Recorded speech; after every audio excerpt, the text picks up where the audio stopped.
Hey everyone, I'm here with a October favorites video. I don't have a ton of stuff, and I know I say that every time, but I really don't. I mean, it's not like I go out and do like a bunch of shopping or anything.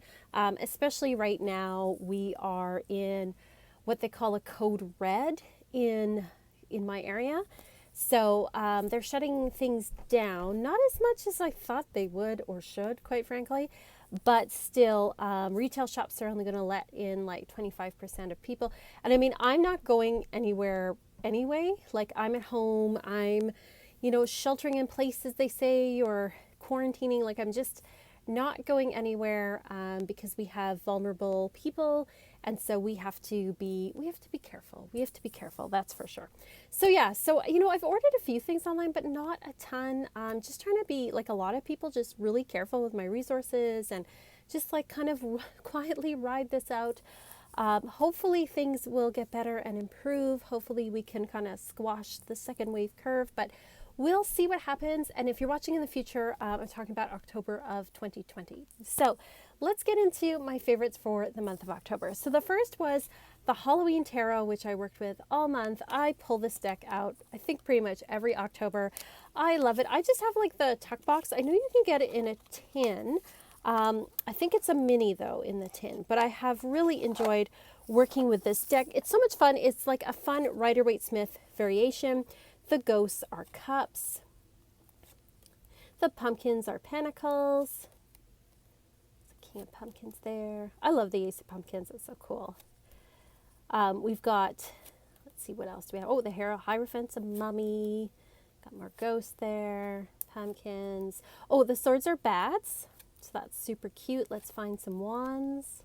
We've got a hearse for the chariot. Oh, the imps are the wands. It's just like a super cute Rider-Waite variation, but it reads really well. You know how sometimes you get a deck and it's kind of novelty and it's like, oh, like it doesn't really read very well. This one reads excellent. It's been around since I think the 90s, the late 90s at least.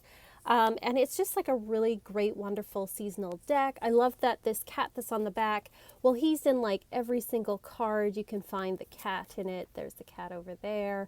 It's super cute and it reads really well. Like, I find it to actually be a really straightforward deck to work with. So I've been enjoying pulling that out for Halloween. And of course, like this Halloween, yesterday, I'm filming this November 1st. We didn't do anything. We didn't go anywhere. The kids dressed up in their costumes and we kind of had a trick or treat thing in the house where they went from room to room. And we had like different stuffed animals kind of giving out the candy and stuff. And it was just like, I mean, it's not the same as going out and actually trick or treating, but it's a lot safer. They wore their costumes, we watched some movies and things, and ordered pizza and just like tried to, still have a fun day, even if it's not the same as it usually is. We did not get any trick-or-treaters. I think my partner said he saw like 2 groups of people trying to trick-or-treat. It's just like insanity right now. Why people would even think that's okay, I have no idea.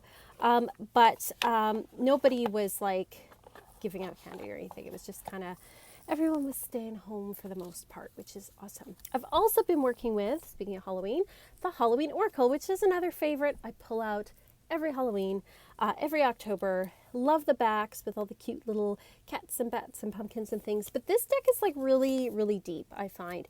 This is a great deck because it's got like shadow and light in it. I mean, it's got like all your regular sort of Halloween themes, like the witch here. Got vampires. But then we've also got joy, like, the joy of autumn and the fall colors and the leaves. Barm brack, I don't even know what that is. Apparently some kind of loaf. Sweetness and synergy. So again, we've got that balance of light and dark, but you've got like this wonderful Halloween, but also fall and winter imagery, because we are, at least in the Northern Hemisphere, in that dark time of year. Forgiveness. So it's like a pretty deep oracle deck. So I really enjoy working with this deck at this time of year. So those were my favorite decks that I worked with. I did order the Nightmare Before Christmas tarot. I was disappointed, I have to say, in it. The artwork, Abigail Larson, her artwork is great and everything, but I just feel like they could have done so much more with it, especially because they had the licensing to work with all these different images from the movie. I think it could have been great. I think that the Minor Arcana was too pippish. If some people love pip decks, but it was like there were some that were pip and some with imagery, and I felt like go one way or the other. Do Marseille or do Rider-Waite-Smith. But anyway, that's just my opinion about that one. Let's go on to books that I enjoyed this month. So both of these books are not necessarily witchy, but I'm going to talk more about them when I do the Witches bookshelf, but I have really been enjoying them. The first was I got Confess, which is Rob Halford's autobiography. So if you don't know who Rob Halford is, he is the lead singer of Judas Priest. And I'm really loving this book. I'm not, I just kind of started it. I've just gotten through kind of his childhood and into his teenage years and when he starts with Judas Priest as a young man. And so if you don't know anything about Rob Halford, he's lead singer of Judas Priest, and he came out in the 90s as gay. So he's a gay man, and this book is really about his struggle for accepting himself, years and years of hiding it, years of sort of, trying to keep under the radar with being a gay man, and being born at the beginning of the 50s and then growing up in England, and just his whole journey through all of that. So there is explicit sex in here, but it isn't gratuitous. It is part of the story and part of him like accepting himself and his journey. It's actually a really well-written book. I know he had a ghostwriter for this, but still, it's well-written. And I really love like the beginning part. I have to say, like, my mom grew up in the same area that he did, not the same town, but the same kind of area. And she's like in roughly his same age group, and so a lot of the things he talks about are things I've heard about. Some of the pictures and photographs in here, I'm like, oh my god, this looks so much like my mom's like school photos and things.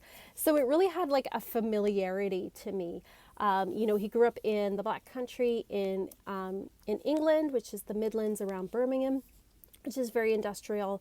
My mother grew up in Rugby, which is also roughly in that area. So it's this very like working class, post-war industrial Britain, and that's totally my mom's background. So I really enjoyed it on that level because I was like, oh my god, some of these things sound so familiar. But then on the other level, I really enjoy it because I do like Judas Priest, and it's just fascinating his story about, this whole like coming to terms with himself and figuring himself out. And it's just like a really nice book. And if you're into heavy metal, and you're curious, I would definitely recommend this book. I'm going to talk more about it in the Witches bookshelf and when I finish it as well. But so far, enjoying this book. And bonus, I managed to pick up a signed copy. So that's pretty awesome. So I have a signed copy by Rob Halford. So that's super cool because they're one of my favorite bands of all time. The next book that I got is The Little Book of Stoicism by Jonas Salzgeber. I hope I'm pronouncing that right. Anyway, I started reading up and looking up things on Stoicism, which is a ancient Greek philosophy. I really love philosophy, fun fact. I did not take it in university, but after university, I started to listen to just like a lot of podcasts and things and read about it, and I really love philosophy. The reason that I got into Stoicism is because I really love Marcus Aurelius, who is the philosopher king. He was a Roman emperor in the 2nd century in the 2nd century AD, so after Christ. That's what I'm talking about. We're talking about the 100s. We're talking about then. So he was a philosopher and he practiced Stoicism. So I got our Marcus Aurelius's Meditations back when I was like a teenager, and I loved reading it. And it's brought me comfort in like difficult times. And then I learned that the philosophy he follows is Stoicism, so I wanted to learn more about that. So I picked up this book. I started following Ryan Holiday, The Daily Stoic, which on Twitter, and there's a podcast called The Daily Stoic, which I really, really love. If you don't know what Stoicism is, it's a bit of a misnomer in our contemporary language, because when we think of Stoic, we think of somebody who has no emotions, or we think of somebody who just, bad fortune happens and they just take it and they don't do nothing, and that's not what Stoicism is. Stoicism emphasizes the 4 classic virtues of justice, courage, wisdom, and temperance. And it says that you should focus on what you can control and not on what you can't control. So you focus on being a good person in the world, and that happiness lies in being a good person, even when things are difficult, because things can be taken away from you. Nothing is permanent.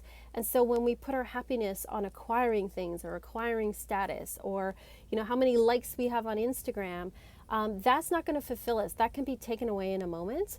And so if we focus on being a good person and doing the right thing, no matter what our circumstances is, no matter what other people around us do, then that's where real happiness lies. So that's like Stoicism in a nutshell. But I will talk more about it. I'm almost finished this book. It's got some practices that you can do, and I will talk more about that. But I've been enjoying that, and I found it helpful during this. It's been a difficult month, and I know November is probably going to be difficult too for a lot of people, so it's really helped me as well. As for non-tangible things, I've been watching a new show called Trickster on CBC, the Canadian Broadcasting Corporation. You can get it online, I believe.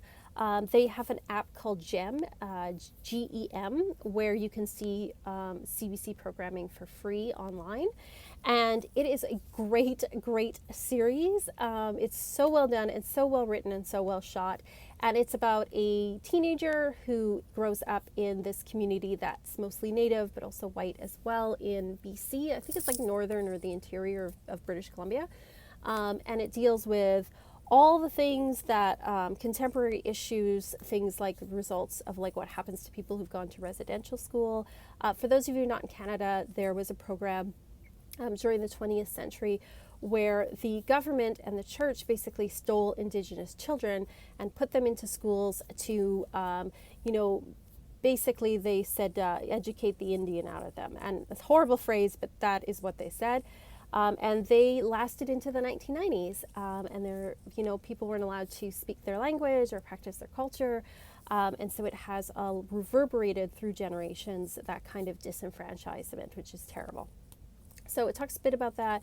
It talks about the foster care system. There's there's issues around like addiction and drugs and all that kind of stuff. But that's sort of the background, and then this kid is starting to have these supernatural powers, and he's all confused and things, and it turns out that he is the son of a trickster, which is a shapeshifter. So, and it goes on from there, and it's just very well done. It's very well shot, well written, and I highly recommend to check that show out if you like fantasy type stuff that still has like this gritty basis in like reality. So it's great acting as well. So I've been watching that. I've also been watching the Great British Baking Show as an offset to all the craziness in the world, all the worries about coronavirus. We've had like a big uptick here in cases. Obviously, I'm sorry, American people, but I'm so glad I'm not in the States right now with the election and just like the intensity of it. I mean, we feel the intensity and we don't even live there. So I am sending you guys so much love right now. So yes, by the time most people watch this, I mean, Tuesday is the election, so cross our fingers, things will go well and safely and fairly for everybody involved. But things like the Great British Baking Show have really helped to offset some of that craziness, because it's a lovely show where people are baking and being nice to each other. It's so good. So that's what I've been up to this month. Let me know what your favorites were. Do you like any of these decks or books or shows or anything? Let me know what you've been up to and how you're doing. I'm sending you all so much love. Thank you to my patrons, as always. A big special thank you to Marie, Nathan, and Nicole for all of your love and support. But all of my patrons, you guys are awesome and amazing. I appreciate you all so much. And to all of you watching as well, thank you for your love and support. You can go to my Etsy shop if you want to purchase reading. I'm still doing readings over there, and check out the Patreon if you want. But otherwise, I hope you have a wonderful November. You guys are awesome, and as always, peace and love and light.